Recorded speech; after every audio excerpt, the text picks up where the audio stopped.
Welcome everyone. My name is Ann-Charlott and with me is Ursula. We're both from Zero Emissions Sydney North, and we've got David Veal, who was talking so knowledgeable about roofs here from SolarPro, our solar expert. We've got the chat open for any of the questions you'd like to ask, and we've put everyone on mute for now, but later on in the question section towards the end of the session, you can unmute yourself and we'll have all questions coming in for David.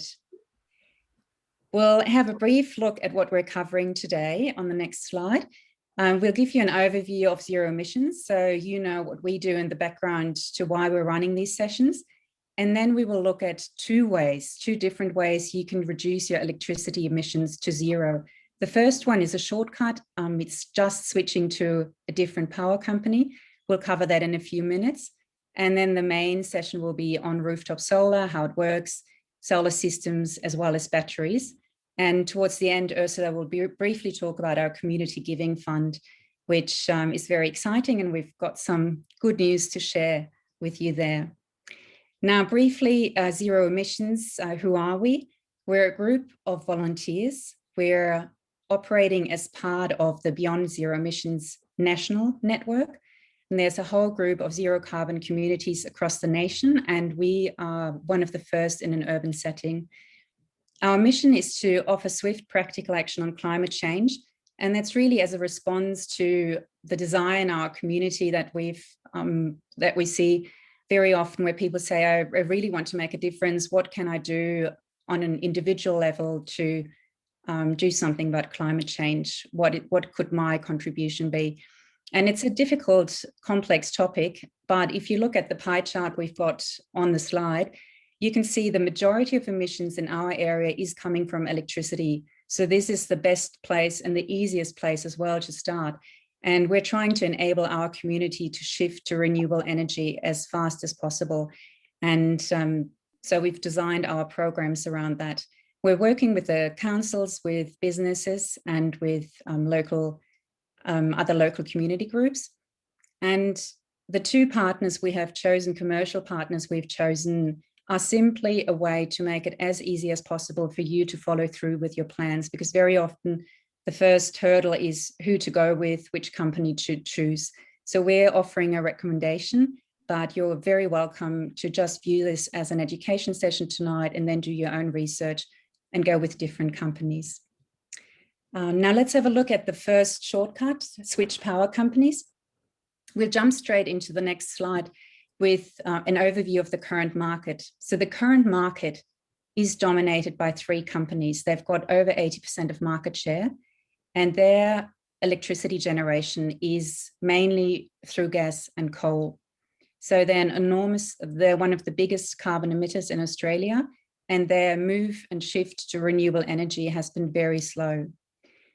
So the best way to signal to the market that you want faster action is to actually go to an alternative power company. Now, the question is, who do you go to? And we've done a lot of market research. There are many new companies in this space. And if we go to the next slide, we'll see some that are at the very top of that new space in renewable energy. And Diamond Energy and PowerShop are the only two companies that have been rated 5-star. They generate all of their electricity with renewable energy. So they don't burn any coal or gas for electricity generation. We've chosen Diamond Energy as our partner. And the next two slides will show why. They've got a fantastic mix of renewable energy. They've got a combination of solar, wind, biogas. And they generate overall more renewable electricity than their own customers consume. So they feed even more clean energy back into the grid, and they're beyond carbon neutral. If you want to switch to Diamond Energy, you can do that very easily through our website. It takes 5 minutes. It's very, very easy, and they do the rest for you. If you're worried about how much it will cost to switch, you can send your energy bill, your power bill to Diamond Energy, and they will do a comparison how much it costs with your current provider versus switching to Diamond Energy. And we will send you all that information in our email tomorrow to make it as easy as possible for you. And most people actually the power bill doesn't change much. Some people save a bit of money, some people pay a little bit more, but even if you pay more, you can sort of regard it as a small price to pay for peace of mind and for making a huge difference by just this very simple action. Okay, so that was the shortcut. Now we come to the real deal, rooftop solar and batteries. Now, the reason this is so exciting is that you're not just making the switch to renewable energy and reducing your emissions, but it's also a really good financial investment.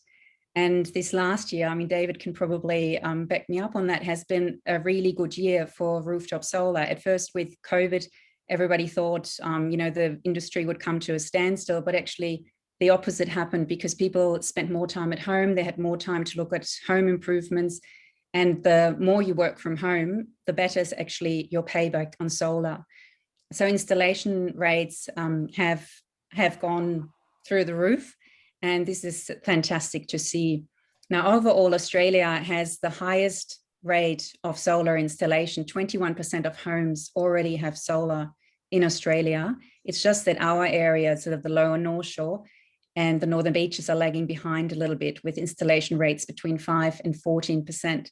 So we've got a bit of catching up to do, but we're really hoping that by, inspiring more people to put solar on their roofs, then will talk to their friends and neighbors. And it's a very common thing actually to see solar growing in hubs where one neighbor starts it and then the street follows. And before you know it, you've got a solar hub. So we're hoping to create that here in our area and become one of the leading solar suburbs and not one of the laggards. So what we'll cover today is briefly the reasons to install solar, how to choose a solar installer, and then David will take over and he will cover the nitty-gritty of solar, and then we'll finish with an overview of pricing and savings. So you've got a bit of an idea about the finances behind that. If we continue to the next slide, why install solar? It's, solar is one of it's one of the few things where you can actually save money and as well make a huge difference to your environment, a positive difference. With solar, you can save up to 60%. So usually it's between 30 to 60% off your power bill. And the return on investment that you get back from investing into your solar system is at least 15%. Very often it's over 20%. We'll just look at the next slide to see how you're actually making money with solar, what the mechanism behind that is. So the electricity bill here is an average electricity bill for an average household, and you can see that it can reduce dramatically with solar. So that would be a saving of 60% of the power bill. Now, these savings, they come about mainly through your electricity cost savings, because now you're generating your own solar energy for free and you buy a lot less electricity from the grid. So especially if you usually would buy during peak hours, in the afternoon between 2 and 5, that's now covered by solar. And then as an extra bonus, you get the solar feed-in tariff. And that is a credit you get from your power company. If you've produced too much solar, which happens every day, and you feed that excess solar back into the grid, and then you're paid by your power company with a so-called solar feed-in tariff. The paybacks are now, Ursula, if you can just quickly go back, the paybacks are now really quick. So it can be as low as 3 years and up to 7 years. And then once you've paid back your system, you've got free electricity for your system's lifetime. Now, the range is quite large, from 3 to 7 years, but it depends on the initial cost of the system, what kind of quality you want to invest in, the particulars of your roof, the sunshine you're getting, and then also how much of your own solar you consume. The more you consume and use yourself, the better. But we'll cover that a bit later in the presentation. And now quickly a look at how you're making a difference to the environment. Well, obviously you're reducing your emissions and you're supporting the whole renewable sector. And as an example, we've picked a 7.5 kilowatt system, which is what a 4-person household, who've possibly got a pool and all their usual devices have, and that would cover them very nicely. That family will save 8 tons of carbon emissions each year which equates to, 120 trees planted or 4 cars taken off the road. And that is each year. So your contribution to the environment is very, very big, and switching to renewable power is one of the most effective things you can do to reduce your footprint. Okay, here's a quick overview to inspire you a little bit what our zero emissions community has achieved last year. With everybody who's installed, or who we know of who's installed, there are probably more where we didn't get the feedback. We've installed over 300 kilowatt of solar across the northern beaches and the lower North Shore, and that's almost 5,000 trees planted. And the people who've installed solar, some of them have been really surprised by how much money they're saving, because they were mainly doing it for environmental reasons. But John and Jennifer, they had their last quarterly bill, and it was $600 off their usual bill. And others are now putting on the air conditioning or the dryer, when before they were worried it would affect their power bill. So there's a whole variety of reasons how and why people install solar, but overall everybody's really happy. And we've interviewed a lot of the people who've installed solar through us, and no one has regretted it. On the contrary, they've all said it's so fantastic, I wish I had done it sooner. So yeah, that's a fantastic endorsement from them. We'll have a quick look now at how to choose a solar installer, because very often, I hope you're inspired by now and you're going, yes, I want to install solar. Now, the next hurdle is, how do you actually choose a solar installer? And we're just going through a few pointers here. And this is also how we've chosen David and SolarPro. The most important thing is to make sure they've got the accreditation from the Clean Energy Council, so that they're an approved solar retailer. There's also a solar installer accreditation, but that's not as comprehensive as the solar retailer, which usually indicates a bigger company which will be in business for longer. Then you look at how long have they been in business, what's their track record, what kind of reviews do they have, do they offer high quality products with long warranties? And then also, very importantly, do they offer to come to your home and to sit down with you, to look at your roof, to look at your meter box, and to do a thorough consultation, because a lot of the cheaper companies, they will only do online sales. So they will sell you something over the roof, over the phone, just a standard system. Then on the day of the installation, contractors arrive who've never been to your house, who haven't been involved in the process, and they're paid by the job. So they have no incentive to do the job extra well.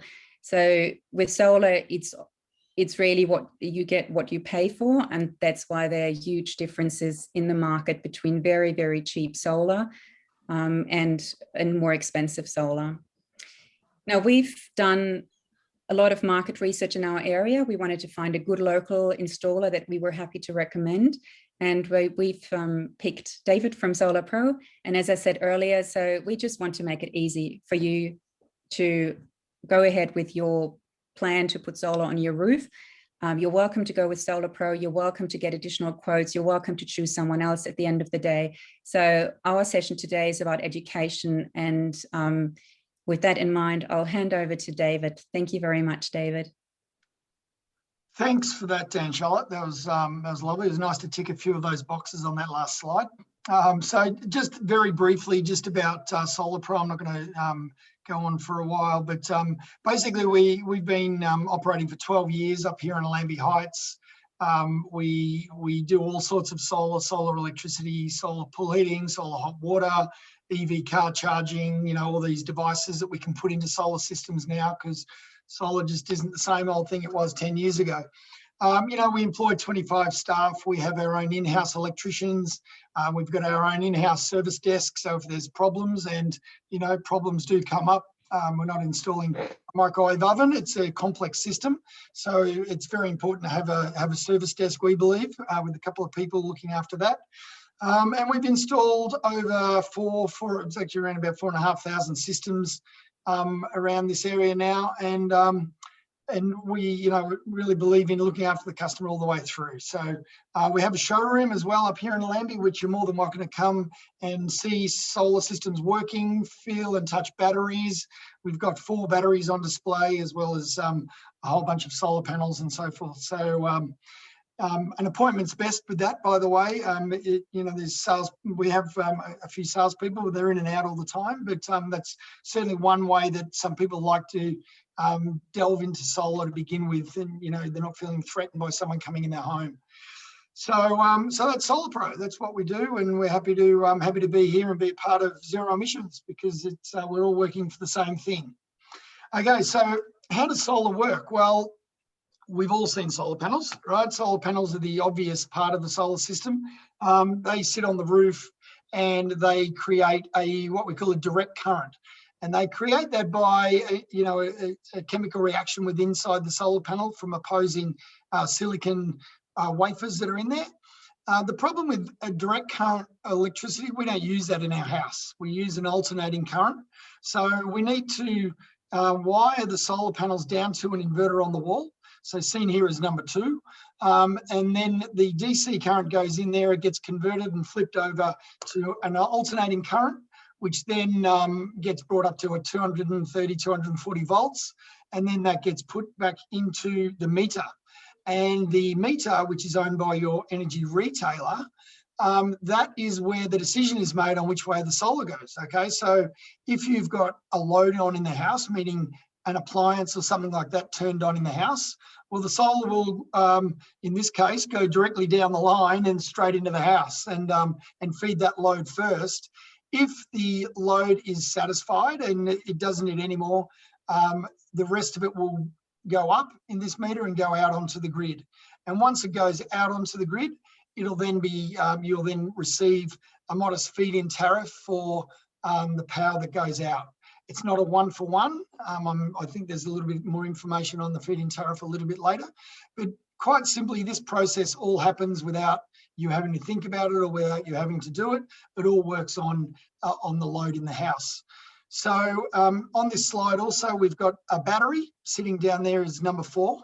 So a battery fits into the system, again, automatically. It's not something you have to think about. But basically what happens is the solar will feed the loads in the house first. If you've got a battery, it will charge the battery second. And then once the battery's full and the loads are satisfied, the excess energy will then go out onto the grid. Okay, so house loads first, battery second, grid third. So that's quite simply how a solar system works. You can, of course, do some funky things with the batteries that you can't do with solar.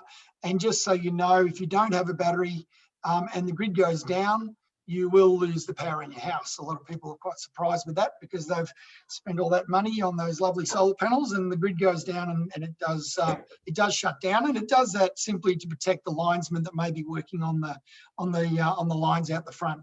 If you do have a battery, we can set it up in a way that it keeps operating. Okay, so that's how it works. So how much do we need is the big question. Well, what we do in a comprehensive home visit, we would look at how much power you use in a day on average. Okay, so this here is a typical Energy Australia bill. Page 2 or 3, I think this is page 3, you'll find a little graph, and you'll also find right next to that in the box there, it won't have a box on your bill, but it is on this one. This household uses about 31 kilowatt hours a day. So once we know that, we've sort of got our beginning of building the solar system for you. But then we also look at the graph in there, and you can see in winter, this house in particular uses a lot more power than it does in summer. So then we've got to ask questions around, how do you use that power? Do you have an air conditioner that you heat with? Do you have an air conditioner that you cool with? Would you have an air conditioner and use that air conditioner if you didn't have to pay for it? All right, so what's happening in the home if you've got an EV charger? Will there be an EV charger? Have they got children? So we need to sort of plan around maybe a little bit towards the future as well as what we need right now. And that's got to really be done just by asking a few questions and then estimating, what size system we need. So if we look at the next slide, you can have a look at your own power bill, and you can see here down on the the left-hand column, the average daily usage in kilowatt hours. So that house that we just looked at, or that bill that we looked at, had an average of around about 31 kilowatt hours, which sits somewhere in the middle of 25 to 40, obviously. which would mean, as a general rule of thumb, we would start somewhere around about a 7.5 kilowatt solar system. So that would be somewhere around 20, 21, 23 panels, depending on the output of the panel, because all panels are different. And assuming that a solar system is a certain size because of the amount of the panels is actually an incorrect thing to do. You would definitely need to know how much output the panels make. So, for example, 10 300 watt panels would make a 3 kilowatt system, but 10 400 watt panels would make a 4 kilowatt system. So it's not about the panels, it's about the output of those panels. Okay, so we need to consider all these factors in it. And, you know, then we need to work out whether the system's going to fit on the roof. Okay, so one solar panel is 1 metre wide by around about 160 centimetres tall. So we need to try and get 21 of those on most roofs that will fit. When we get up into sort of 10s or 12 kilowatt systems, we then need to start getting a little bit tricky on how we're going to install it, and also the sort of system that we're going to install. So getting the system designed specifically around what you need is very important, we believe. There are a lot of companies out there that will sell you a 6.6 kilowatt system and tell you that's exactly what you need, because that's exactly what they want to sell you. We build the system on panels, and we build it up from whatever it is you need, as you can see here on this example. So, you know, it's very important, we believe, to get it custom built for you. So moving on to the next slide, the interesting thing about solar nowadays, a lot of people are still in the mindset of, I need to have everything facing north. My orientation has got to be north or it's not going to work. You know, you might have a tree that's got shading coming down. You may have wires or an aerial. You know, all of these factors we can now deal with the latest technology that's available, because pointing solar panels north is great for the middle of the day, but late in the afternoon when electricity is expensive, we'd probably prefer to put the solar panels on the west. Some people may not even have a northern roof. Actually, like my house, I have an east-west facing roof.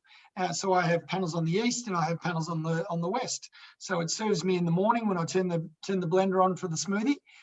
It's all happening, and I'm generating as much power as I can early in the morning till late in the afternoon when electricity is expensive. On the next slide, you'll see an example of a house we did in Manly quite a few years ago. Now, this is actually a 10 kilowatt system. There's 30 solar panels. What is it? No, it actually is 90. Is it 90 solar panels on that roof? And the interesting thing about this roof is you can see the top of the picture is north. The east is on the right-hand side of it. The west is on the left-hand side of it. And the southern part of the roof there is actually flat. So, but the interesting thing is, under the word sun, we have those panels facing south. And the interesting thing is, because I can now look at all those panels individually with the technology that we have, we can look at them one at a time and see what they're all doing at any moment of the day. Yeah. And I can tell you that southern aspect on that roof produces more power than the northern aspect of that roof for around 3 or 4 months of the year in the peak of summer. So it's putting panels on the south is not such a bad thing, is my point. But we can also put them on the flat. We don't need to tilt them. You know, we have to decide whether tilting them is important for you, and that is generally a question of aesthetics, because panels work very well flat. We do flat panels all the time. We just know that we're going to lose around 11 to 13% of the performance. So we add another 11 to 13% if that's what we're trying to chase, okay? So what do we need in a solar system? So we obviously know the solar panels, we know the inverter, we've kind of discussed those two.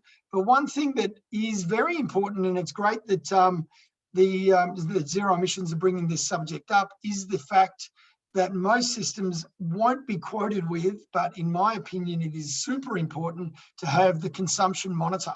So all of these 6.5 kilowatt systems you see in the paper for $4,000 definitely will not have one of these.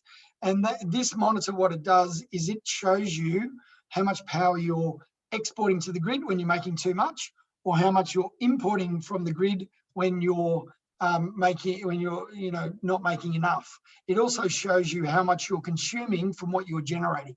So every solar system will give you a generation figure, and every solar system is on the internet and it's all Wi-Fi connected. But unless you put this consumption monitor, or at least be offered that consumption monitor, it's an extra, you will probably be a little bit disappointed. So it's very important you ask for that consumption monitor if that is important to you. And then, of course, the next optional is the battery, which we will be discussing a little bit further down the line. So that there really makes up the whole solar system. Obviously, the components that connect all these things and hold all these things to the roof and the wall, it's super important that we use high quality components as well, stainless steel, not steel, things that aren't going to break down over the 25-year lifetime of the solar system. So we might slide onto that next slide and go into solar panels in depth.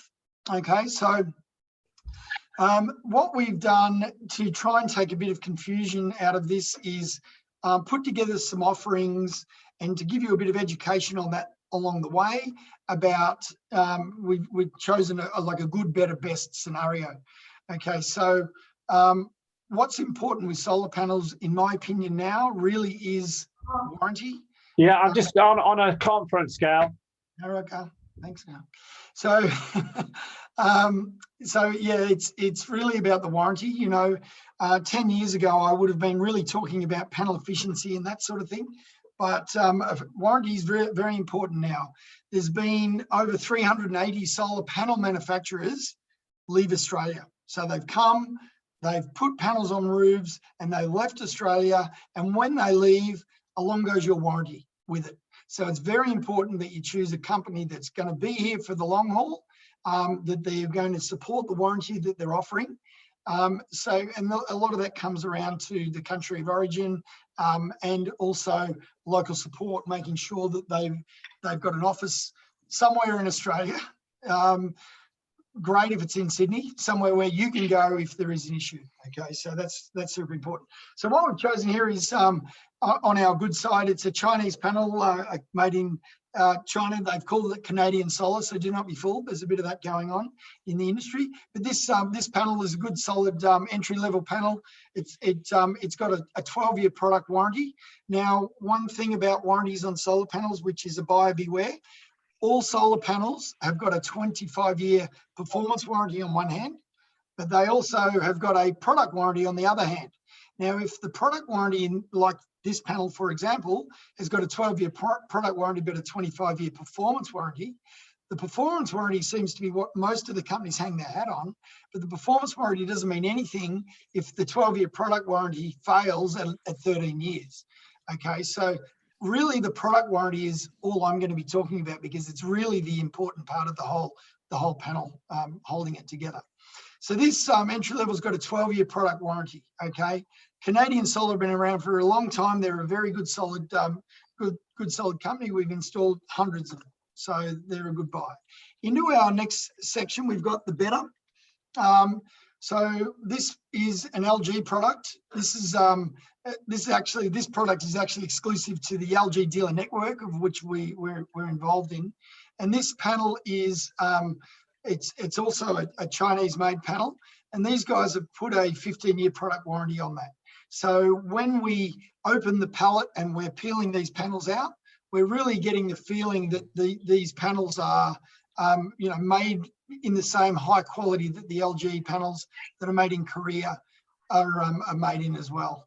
Which I think, Ursula, I think we've lost our slideshow. Are you on that? I think she is. So the next panel along, which I'll talk about, we can. It looks the same. Is a 360 watt LG neon panel. But that one there is LG's premium panel. It's it's actually not the top of the tree, but it's the second top panel that they do. That panel has got a different kind of silicon on the wafer. So the former two panels have got a P-type silicon, which will degrade earlier than what an N-type silicon will, which is what the LG Neon 2 panel has. Because of that lack of degradation, They have put themselves on the line, and they're offering a 25-year product warranty on that panel. So it's a very solid warranty from a very solid company. LG have their turnover as a company in a whole is more than 10 times more than the next largest solar company down the line. So it's a very safe warranty that you're moving into.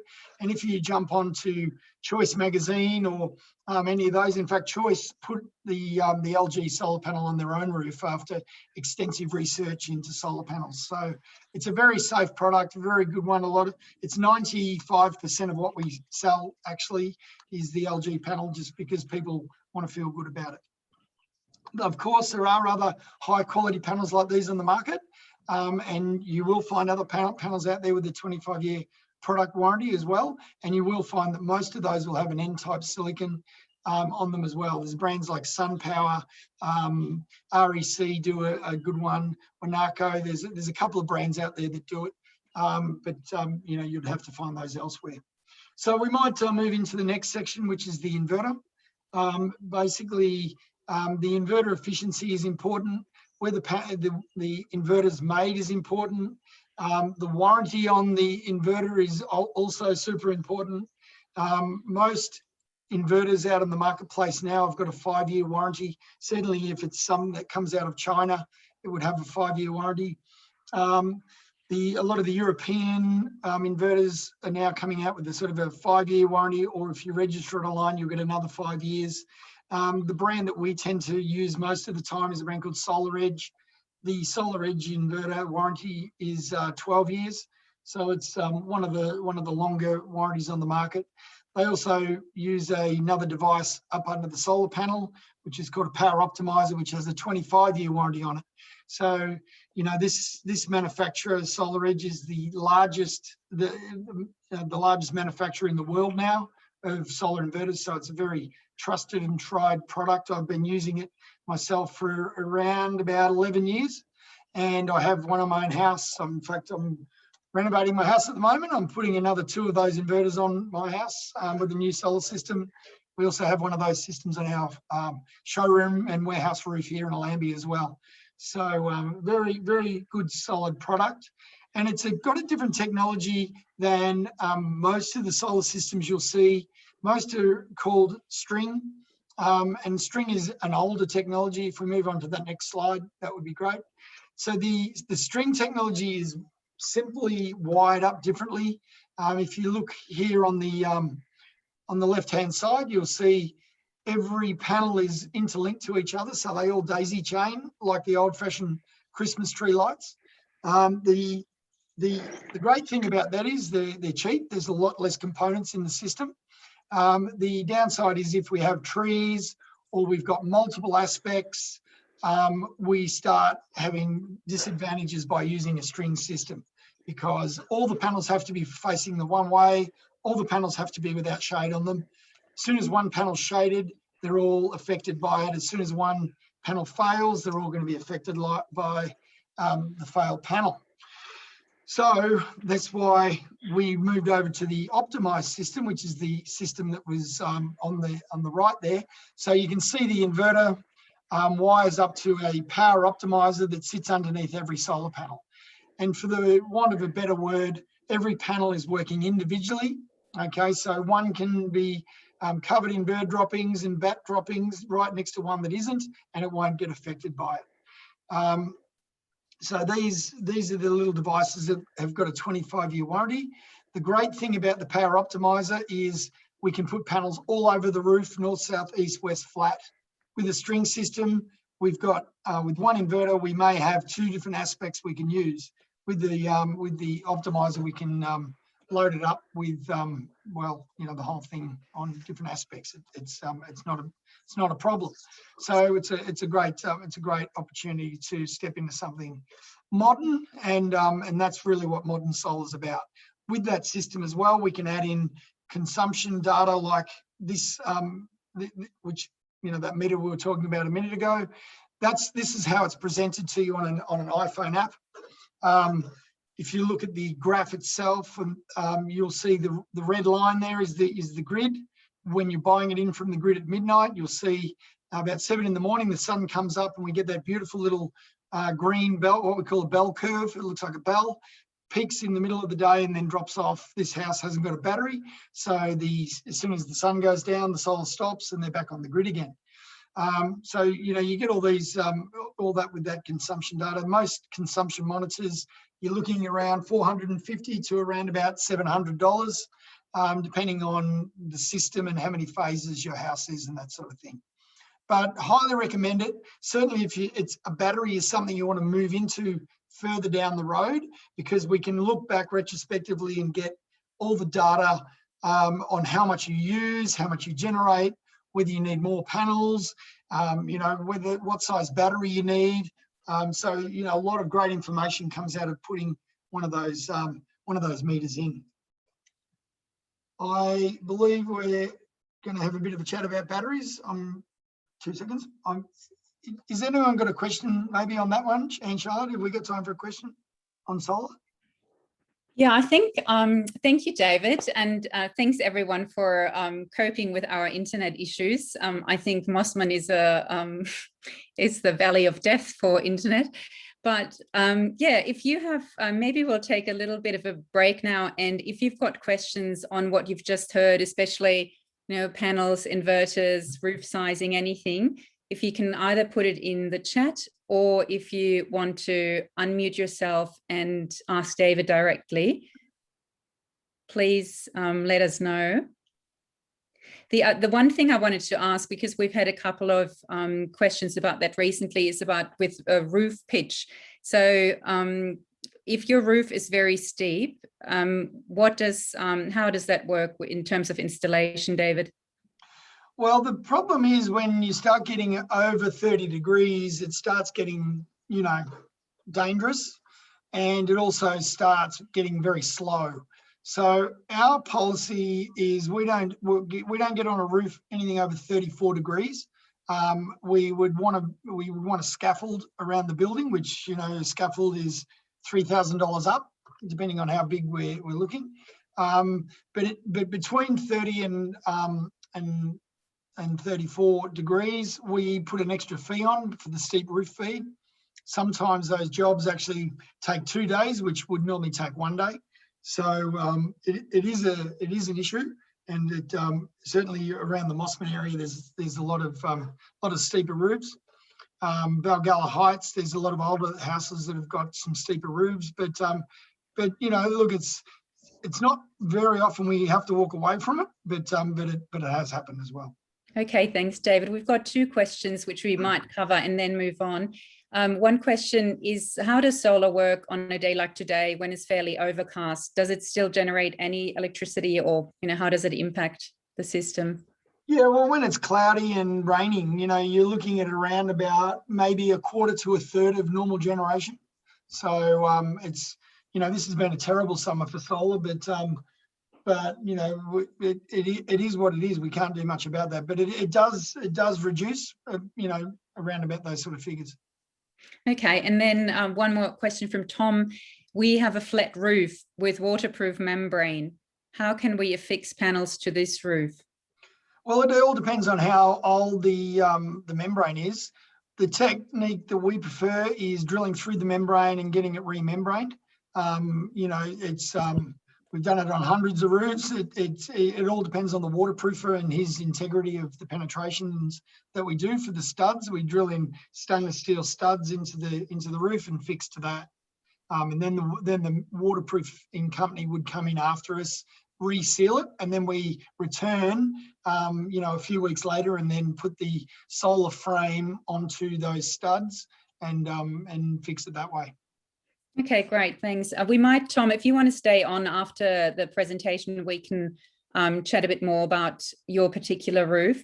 Another question also with roof is that someone has 38-year-old concert tiles and is scared of damage to the tiles.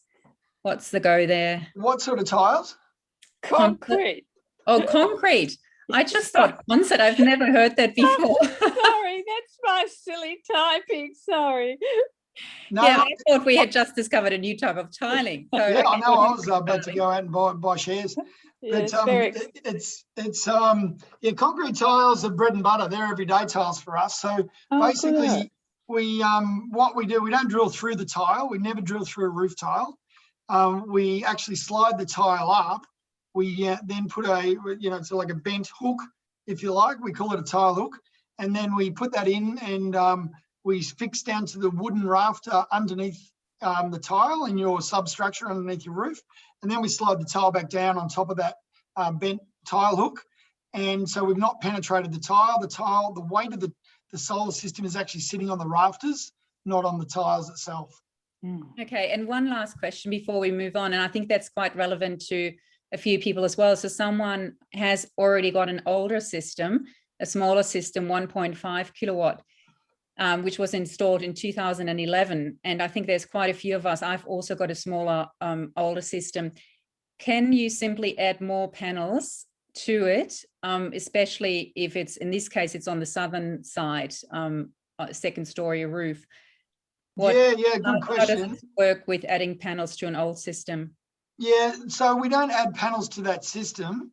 What we do is we just add another system next to it. So again, it would have another inverter, its own panels, its own cabling going up. We're not allowed to touch old systems and add to them, even if, you know, you may have been lured into buying a bigger inverter back then and told you can add more to it later. Well, you can, but we're not allowed to anymore because of technology in the inverter has changed, and they don't want us adding new and old. They really, I think they just want the old systems to die out because they're not doing the grid any good either. So you know, the newer technology just doesn't match up with that older technology. And you know, interestingly, most of those old solar systems are sitting right smack bang in the best part of the roof as well, which is always disappointing, that, you know, the very inefficient panels using up the best part of the roof. So quite often it's actually better to if it's 6 panels, really, it's we can do the same now with 4 panels than what we used to do with 6. So it's, you know, the price of panels, we just quite often take off. Thank you. Yeah, so I think in Gregor's case, it's actually 7 panels producing only 1.5. And we've just come across a company that now collects old panels and recycles them for free.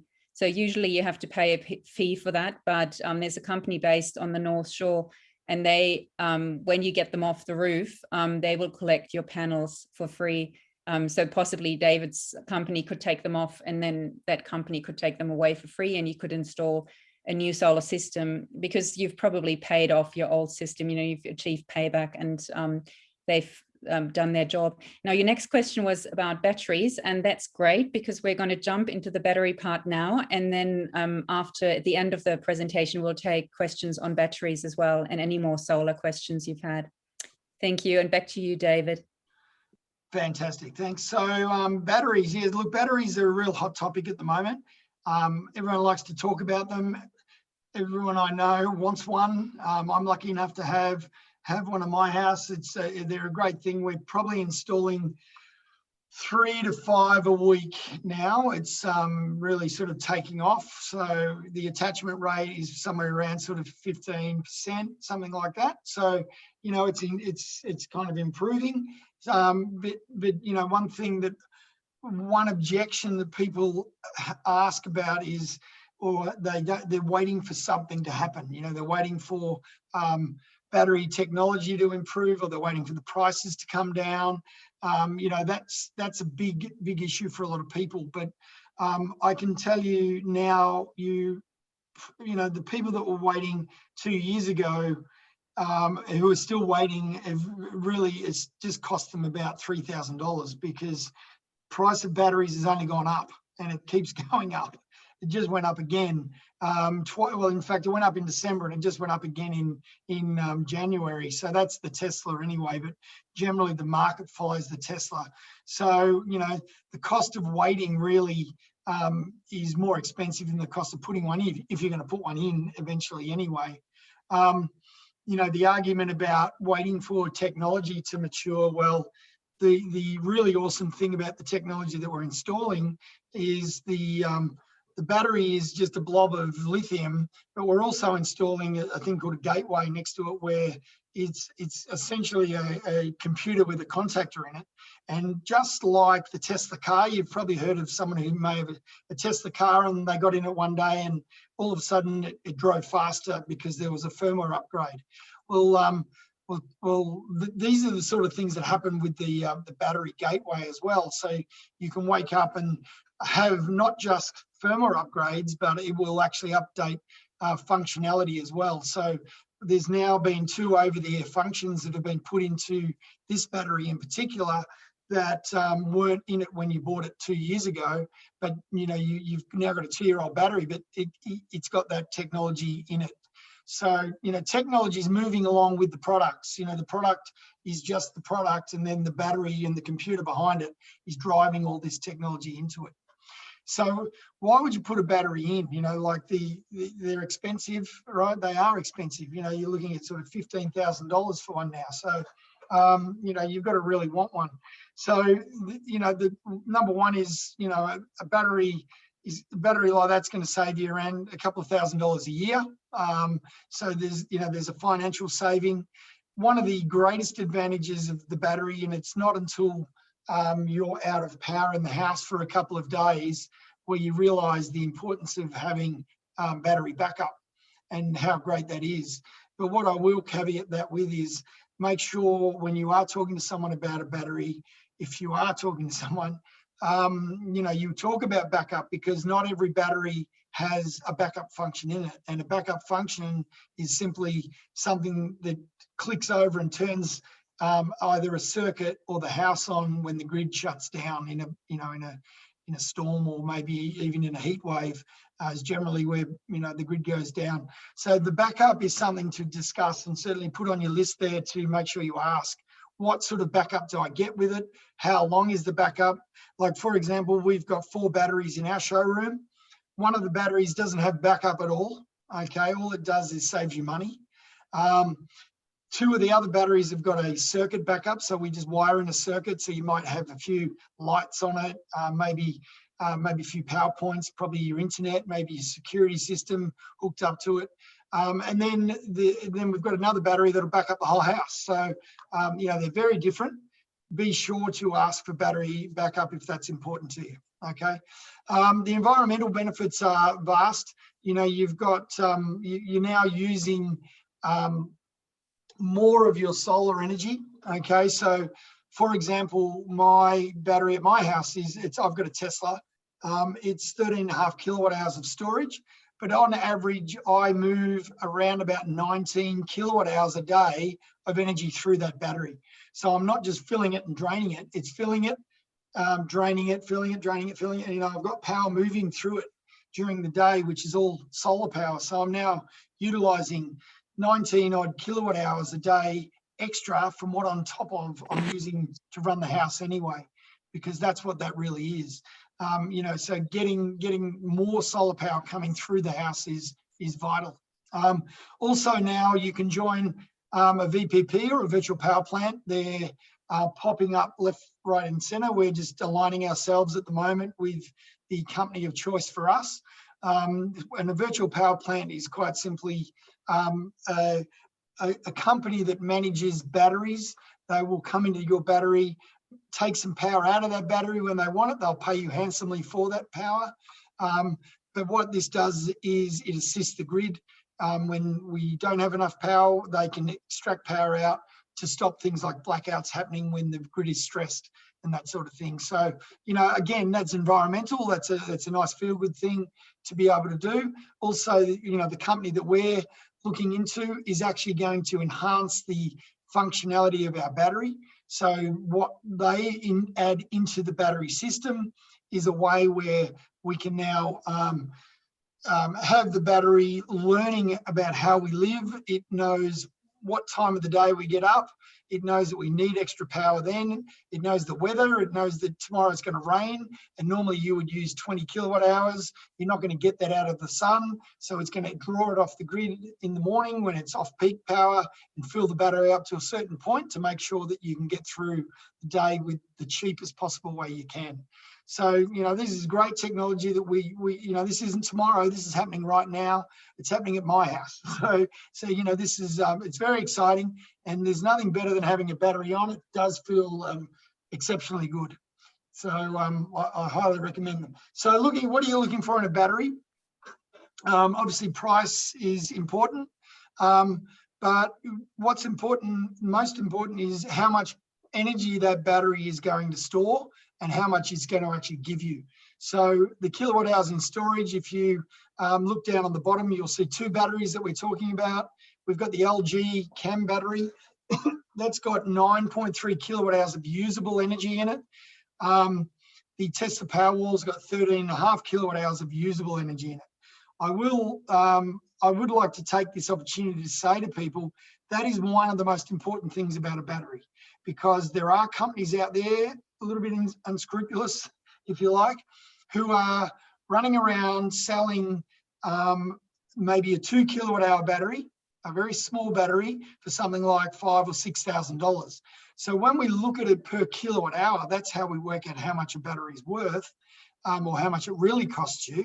A 2 kilowatt hour battery at $5,000 is $2,500 a kilowatt hour. So if you were paying that similar price to this, 2,500. If you applied that same price per kilowatt hour to this Tesla Powerwall, that would make this battery $33,750. All right, so what may seem cheap is actually going to be very expensive, okay? So just be aware of what you're getting for what you're paying for. As I said before, backup function, what is it? How much is it going to give me? That's important. Warranty, okay, so warranty is, you know, what you're really looking for is an unlimited warranty for the 10-year period. So what Tesla offer, for example, is a 70% warranty at the 10-year mark. So they're saying at 10 years, you're going to have 70% of that 13.5 kilowatt hours of capacity in your battery. So what that means is it's not a 10-year throwaway battery. It's a battery that you know, you can take with you if you move as well. But you know, if it's not enough capacity, put another one next to it. Okay, so you know, that's just important to know as well. So price, and also software upgradable. So don't buy a dumb dead battery, buy something that is being upgraded and something that is moving ahead with technology. It's very important, because it doesn't take long in this industry for technology to be old. You know, we're moving ahead in leaps and bounds in this solar industry. It's going crazy. So just really think about the future, really think about what you need in the future, and really future-proof yourself by buying quality. You know, you really get what you pay for in this industry. You will get a good solid return on investment. It will happen. It may take another year or two to get that money back, but buying quality is everything. I think that's about all I've got to say at this point. So I think back to you, Ann-Charlott. Thanks. Thank you, David. Well, for now, I'm sure people have lots of questions still about batteries, and so we'll definitely get back to that at the end. But at this stage, we wanted to give you an overview of the pricing of the solar systems as well. And before we get to that, let's talk about the rebates. The rebates are probably the thing that most you know, weird solar companies will try to get you, fake marketing, where they pretend the rebate is about to run out and it's your only chance to buy solar now, right now, and just with them. Well, the good news is you can completely relax about the rebates, because there's only one kind available in our area from the federal government. It's technically not a rebate. It's called the Small Scale Technology Certificate, or STC. And this is done automatically for everyone who gets solar. So the solar installer will do all the paperwork, and they will, when they quote you the price for the solar system, it will have the price before the STCs are deducted, then the STCs listed separately, and then the price minus the STCs, and that's the one you pay. And you don't have to worry about it. What is true is that the value of the STCs, or the number of STCs that are given for any solar system, declines at the start of each calendar year, and it will be phased out by 2030. But at the moment, the rebate is still quite high. So for a 5 kilowatt system, for example, you'd be looking at $2,500 off. and the rebate is higher the bigger the system. The STCs, that's one other good thing to know. They are traded daily on the market, so the actual exact rate or value of the STCs varies slightly, and that will then be determined on the day that you actually buy the system or pay the deposit, what that amount is. And that's only available for solar, not batteries. Now, yeah, let's have a quick look at pricing. We will send all that information to you tomorrow as well, because that's a lot to take in. This is just a rough guideline. These prices are for a standard installation. Most installations have extras. So a standard installation is 1 story, a ColourBond roof, no split roofs. And then extras can add up to 5 to 15%. But if we look at the mid-sized system, the 7.5 kilowatt system, that would cover you, if you had 30 to 40 kilowatt hours of daily consumption in your home, that would be the perfect system for you. You can see that there's a big price range between the good option with Canadian solar panels and then the best option with LG Neon. And it's around, $3,500 difference or more. And the reason is, as David has pointed out, one, it's the quality of the panels and especially the warranty. So Canadian Solar has 12 years warranty versus LG Neon 25 years of product warranty. Also, the inverter is different. So the SunGrow inverter is a simple string inverter, whereas the Solar Edge inverter is a lot more sophisticated, and you usually get a lot more solar out of your system with Solar Edge. So basically, it then comes down to what your budget is, how long you want to stay in your house. If you know you're going to move in 5 years, you might want to achieve a quick payback of 4 years or so. So you might choose the good system. If you're in the house, if that's for your forever home, or you're installing mainly for environmental reasons and want to minimize recycling of panels, then you would go with a better or a best option. So yeah, this is just a rough overview, and the actual pricing will then come down to your individual house. Let's look at the next. So before we go to the next slide, if we look at the 7.5 kilowatt system, and let's say we would go with package number 3, the better option, Solar Edge and LG Mono X Plus, that's $8,200. Let's say it costs 10% extra, so $9,000 overall. So that might, that does sound quite expensive, $9,000. But if we look at the next slide and look at the actual savings we can make with a system like that, you can see that with a 7.5 kilowatt system, you will save between $2,000 or $2,300 or more each year. And so even if you only consume 40% of the solar yourself, you will have a payback of 4.5 years. And after that, those 4.5 years, the system is yours and you can use it. You've got free energy for the next many, many years. The payback, as we've mentioned a couple of times, is affected by how much of the solar you use yourself. So the more of your appliances you can shift to the solar peak times, if you've got a pool, run your pool pump during those hours. If you're at home, and run the washing machine, the dishwasher, or set the timer. There's all kinds of ways you can do it. Either you're at home anyway and working more from home, which would be great. Or if you're not at home, you can set timers. Or as a third option, there are also sophisticated devices that you can now implement into the solar system, and they will divert excess solar into, for example, your hot water or into the heat pump for the pool, and manage the system to maximum capacity. They come at an extra price, those devices, but that's an option. Now, to finish with, we thought we'd leave you with 2 case studies, or 2 families who've installed with us. This lovely lady might look familiar because it's Ursula who's doing the presentation with me. They had their system installed at the end of January, and her 2 kids were really super excited about it. And the whole family, I think, well, you can ask Ursula about it, but I think it was a great day. They've chosen a better option. So I think that was package number 2 that they went for. And the cost is less than $7,000. They're actually Ursula's family is very energy efficient, and they also have, at the moment, they've got hot water, gas, and I think the heating as well is gas heating, but they're planning to electrify their home. So they're planning to move to reverse cycle air conditioning, for example, and also to add an electric car very soon.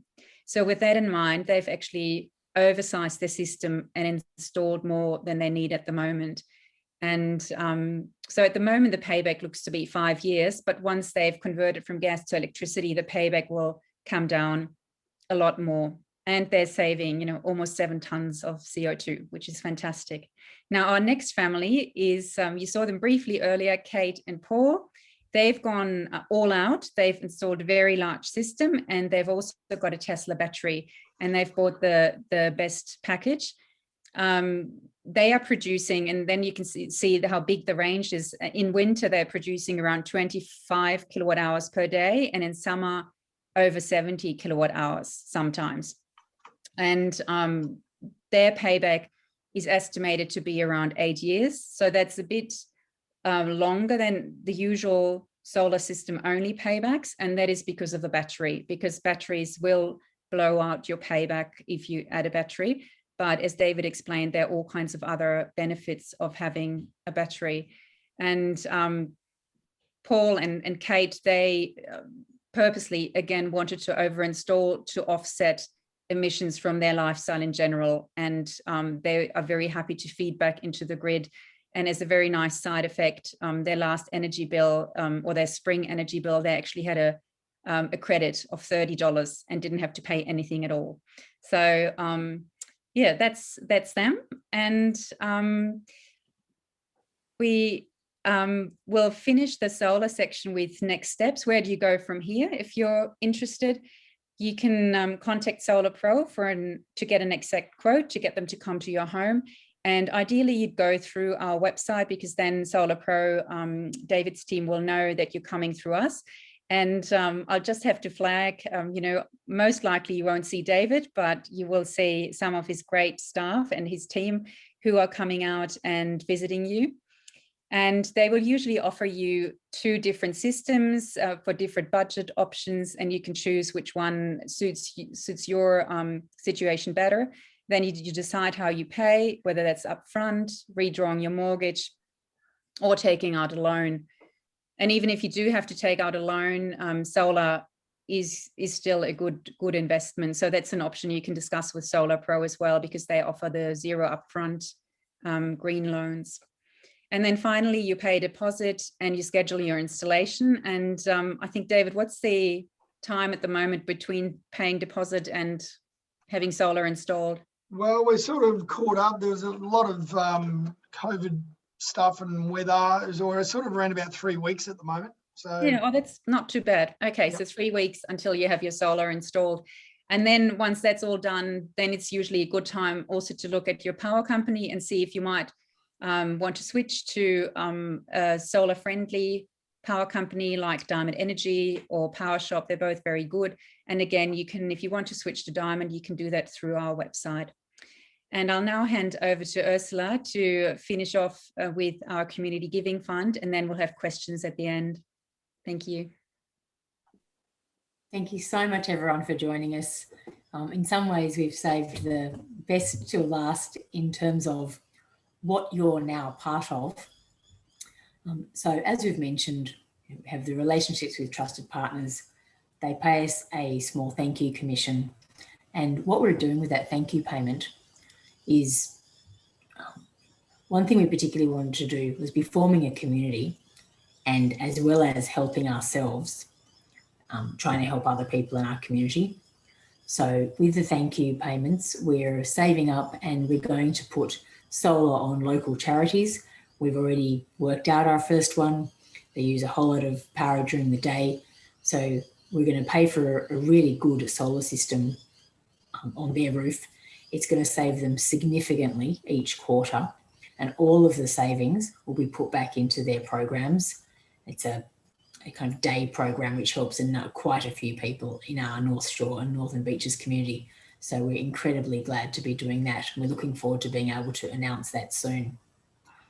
And why we're thanking you and thanking everyone who's got solar through us is that everyone has been part of contributing to that, so we can all feel really proud of having achieved that. Thank you.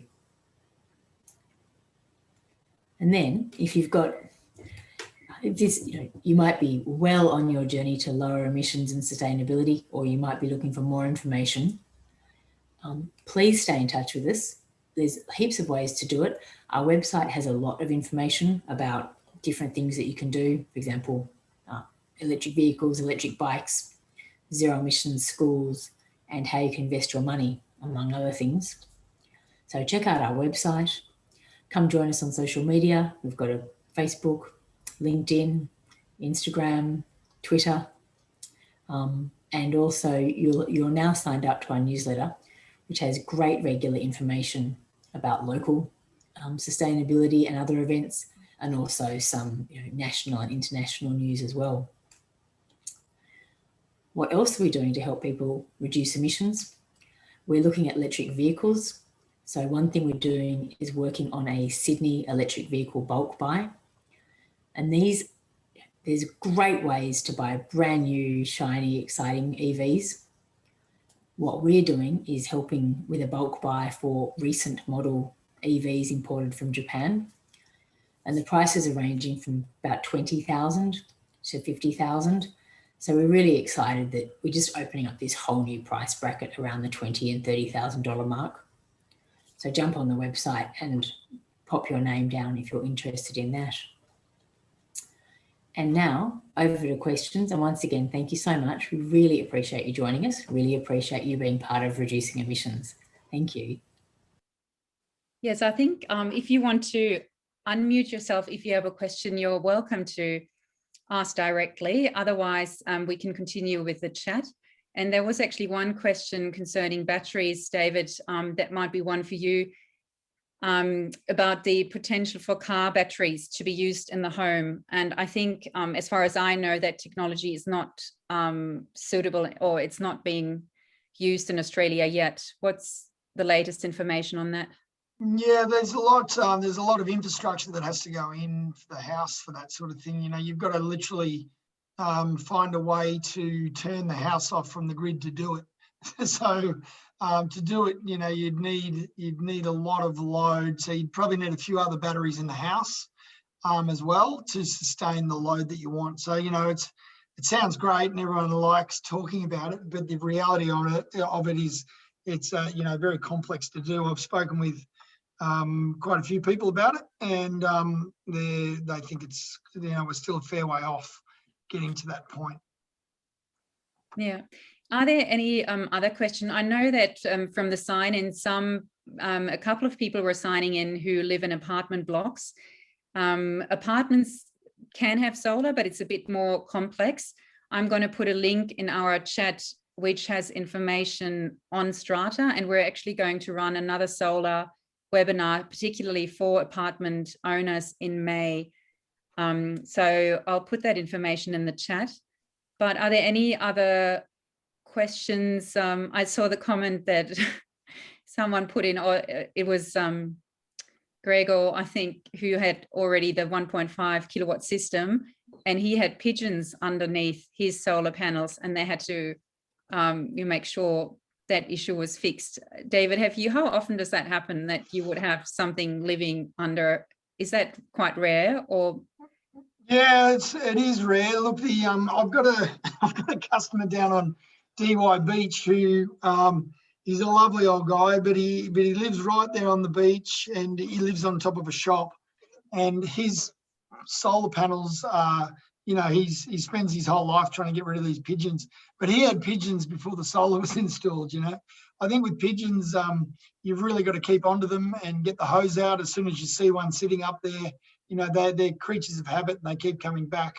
Possums, we've seen possums under panels. We've lifted panels and nearly fallen off the roof ourselves of fright from a possum running at you. That's not uncommon. So yeah, look, things do get in there and live underneath them. Yes, it's not good for them, but it's one of those things like maintenance of a swimming pool. You'd always clean out your skimmer box well, you know, you'd probably want to keep your solar panels clean top and bottom as well if you're so inclined, or you've got the ability to get up there.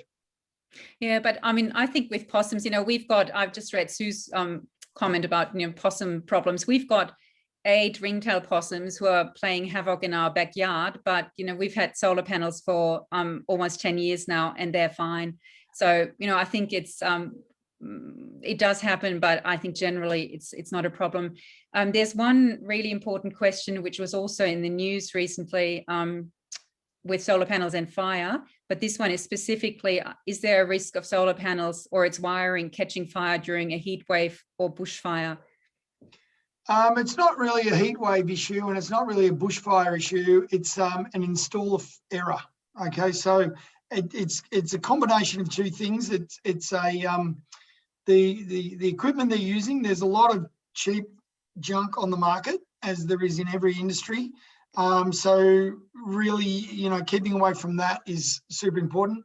It's really hard for you as the consumer to know what I'm using or what any other solar company is using, but all I can say is we don't use that stuff. But the other issue is when that isolated that they're talking about burns on the roof, it is usually because water gets into it, or it's been wired up incorrectly in the first place with loose cables that are arcing. So what I will say is that solar edge system that we use is 100% safe with that, because if there is any arcing, the system will shut down and it won't let any you know, it'll actually literally shut down. But also we use an isolator that is it's a little bit different, okay, in the way that it's manufactured.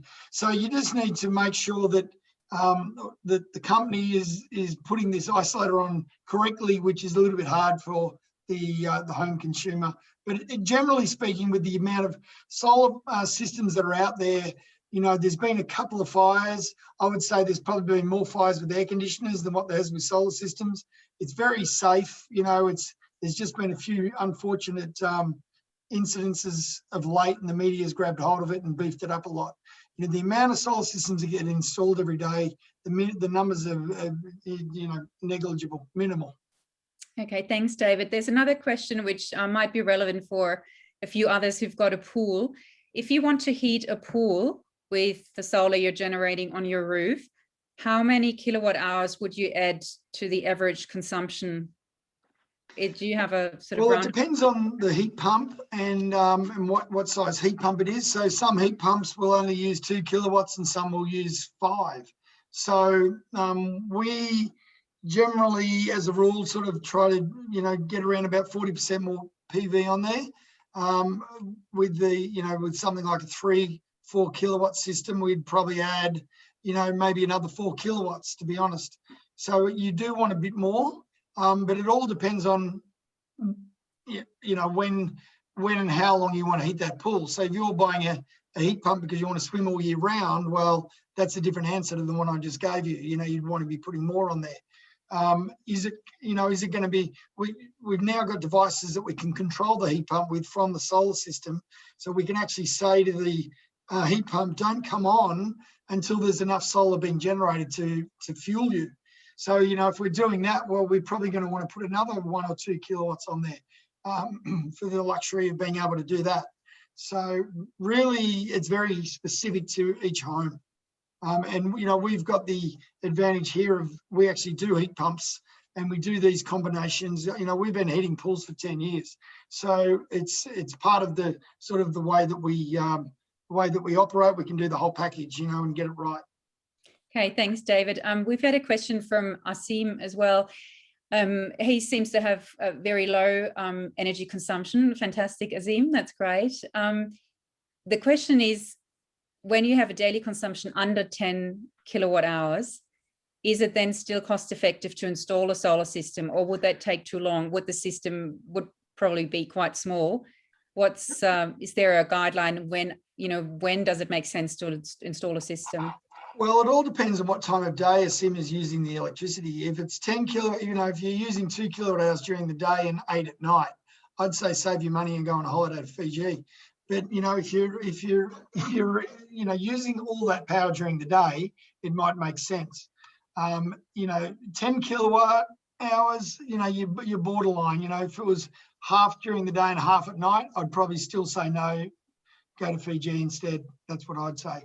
I know, Ann-Charlott, you'd like them to put on a 10 kilowatt system and put it all back into the grid and save the world. I get it. But financially, if we're talking financial reasons, I think you're getting close to, getting close to that holiday in Fiji.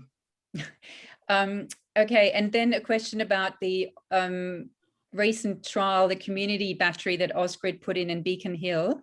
Yep. Do you have any more details on that, David? Who can actually join? Is it just the people in the immediate area or across the beaches? No, it is. It's going to be around about 30. There's not a lot of people going in it. We've actually been approached by Ausgrid to install the devices in the homes that are going to supply the information to it.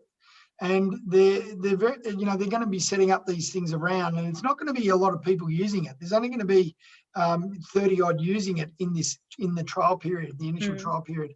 And then, the other batteries that are going to be sort of scattered around the Ausgrid area, it's going to be sort of similar numbers. So they're not looking for a whole, because we've got to remember there's only a certain amount of capacity in a battery.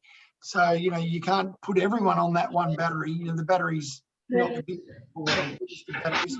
So initially, I think they're going to start with 30 and then see how it progresses and add more to it. Yeah. Okay. Great. The other question we had was about EV charging. So Jamie has a Mitsubishi Outlander PHEV. Is that just a DC connection from the inverter, or how would you charge it from solar? Well, there's only really 2 inverters available in Australia that you can guarantee that you're charging your car with solar. Most car chargers will just charge whatever they want to charge and take power from wherever you want it. If you want to guarantee that you're doing it with the solar system, you've got to either use a solar edge inverter, because there is a solar edge inverter that has got an EV charger actually plugged into the bottom of it, or you have to use another charger called a Zappi, it's an English charger. But both of those chargers, you can tell them to only charge with solar power, and they all do that. Okay, I think, are there any more questions? Please feel free to unmute yourself and ask directly or put it in the chat. But other than that, we'll send a follow-up email tomorrow. And then I'm sure if you get someone from David's team to come out, you can ask very specific questions relating to your situation, and then get a second quote from someone else as well, if you like. If there are no more questions, I would like to really thank you all for coming tonight. Well, hopping online, and especially David and Ursula for presenting and hosting. Thank you very much. And we'll stay in touch and hopefully see lots of new solar spring up across Sydney's north. Thank you very much, guys. Thanks, Ann-Charlott. Thank you all. Thank you, Ursula. Bye. Thank you.